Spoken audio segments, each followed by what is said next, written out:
Et on commence avec ce qui a été top hier. Et ce qui a été top, eh bien c'est Ben Arfa, auteur de son meilleur match sous le maillot rennais. Ouais, son troisième but de la saison en Ligue 1. Alors regardez, c'était face à Lyon hier, il reçoit le ballon aux abords des 30 mètres, il va contourner Oussem Aouar, contourner Cheikh Diop et frappe croisée. C'est magnifique. Il va lécher le poteau d'Anthony Lopez, qui va rester stoïque sur cette frappe d'Hatem Ben Arfa. La note de 8 sur 10, une prestation saluée en zone mixte par son nouvel entraîneur Julien Stéphan au micro de Pierre Niguet. Hatem a été décisif, il a marqué, il a fait un grand match, mais il a fait un grand match comme l'ensemble des joueurs qui ont participé à cette rencontre. Donc c'est une satisfaction. Voilà, maintenant, on doit savourer et puis on doit très vite se projeter sur Dijon qui arrive dans 3 jours. Pierre Niguet, vous étiez au stade hier. Est-ce qu'on a retrouvé le grand Ben Arfa? Ça y est. Je me souviens d'un débat sur ce plateau il y a 6 jours. Où Oui. c'était Ben Arfa qui a un problème pour Rennes et j'étais le seul à dire que c'était pas un problème et que c'était pas un mauvais pari pour lui d'avoir fait Rennes. Donc c'est un peu facile aujourd'hui de le dire, mais franchement hier il a fait un superbe match. Ça veut pas dire qu'il en fera d'autres comme ça, je sais pas.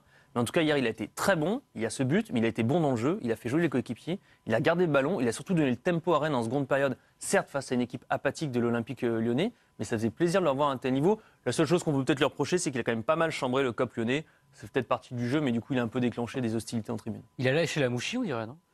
Justement, c'était la question que j'allais poser. C'est-à-dire que Julien Stéphan, c'est sa première hier sur le banc rennais. Mais voilà, ça faisait longtemps qu'on n'avait pas vu Rennes comme ça, avec de l'allant, Rennes séduisant. Et on peut se demander effectivement s'ils n'ont pas lâché à un moment les joueurs, leur entraîneur, Sabri Lamouchi, Pierre. Les signes sont là en tout cas, mais bon, on a surtout retrouvé, j'ai l'impression qu'ils ont un petit peu retrouvé confiance et puis peut-être que... Mais on peut lâcher un entraîneur quand on est joueur? Oui, ça arrive? oui, bien sûr qu'on peut le faire. Il l'a fait, toi. Moi, je ne l'ai jamais fait. Je réfléchis, non. Ça m'est jamais arrivé. Non, mais concrètement, on fait comment? On lève le pied, on se met en groupe et on dit après, faut qu'on perde comme ça, il dégage.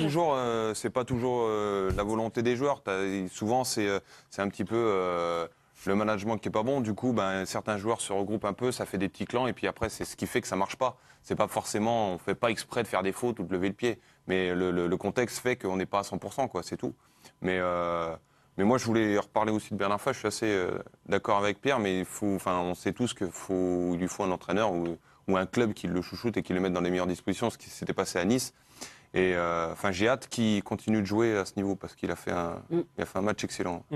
C'est vrai qu'on l'attendait, ça fait quand même 1 an et demi qu'on attend Ben Arfa à ce niveau, donc ça y est, on est comblé, Dave Apadou. Oui, parce qu'esthétiquement, en plus, c'est super à voir. Après, moi, je veux voir s'il est capable d'enchaîner, parce que c'est ça le plus dur pour lui, qu'il soit capable d'éclairer. Là, visiblement, le match a été plus consistant, donc ça, c'est un petit peu la nouveauté. Oui, c'était pas des fulgurants. Voilà, c'est ça. Mais bon aussi dans les temps faibles. Voilà, de parce que Rennes. des fulgurances, on sait qu'il en est capable, et parfois, d'ailleurs, même, ça nourrit le fait, il est reparti et tout, et derrière, on est étonné de voir être un peu plus fantomatique. Donc moi, je veux voir s'il va enchaîner. Maintenant, pour l'histoire de l'entraîneur, c'est bien les mêmes équipes qui s'est arraché pour aller gagner contre Jablonec. Donc, s'ils avaient lâché leur Parce qu'ils entraîneur... étaient sortis avant, ils avaient un...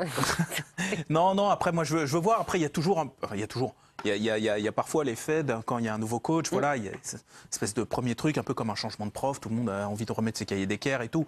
Je veux voir si ça va durer, parce que cette équipe, malgré tout, j'attends de voir, mais je ne sais pas si elle est bien équilibrée. En fait, quand je dis ça, j'ai un peu l'impression que tout le recrutement a été fait un peu offensivement, au milieu et en attaque. Défensivement, moi, je trouve ça light. Il y a eu quelques départs, je pense, qui n'ont pas été compensés. Mais à voir sur la durée.